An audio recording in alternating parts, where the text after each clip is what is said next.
toujours cultivé du sorgho depuis plusieurs années sur l'exploitation. Depuis quelques années, c'est vrai que quelque part, tout le monde parle de réchauffement climatique, c'est quand même une réalité.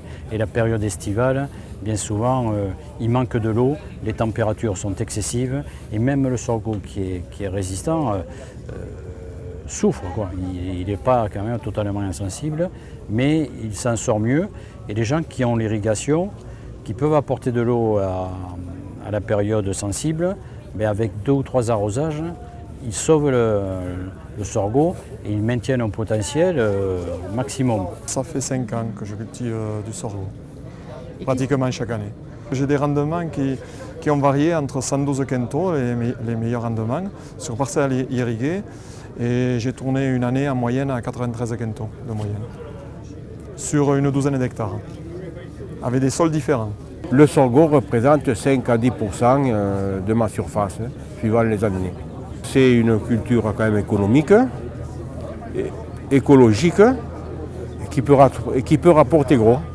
Bon, mais c'est à implanter aussi dans des bonnes terres. Il ne faut pas réserver la culture du sorgho à des terres trop séchantes ou mauvaises. On peut l'implanter dans de très bonnes terres. Et quand on nous dit la question pourquoi du sorgho plutôt que autre chose, c'est que nous avons une disponibilité à nous qui est relativement faible et que le sorgho est certainement une des plantes aujourd'hui qui valorise le mieux l'eau. Et je pense qu'avec la quantité dont nous disposons, nous serons capables d'atteindre des rendements qui soient tout à fait honorables. Je cultive du sorgho depuis 4-5 ans. En productivité, donc, on dépasse souvent les 70 quintaux. Je suis dans des sols argilo-calcaires du Lauragais, séchants.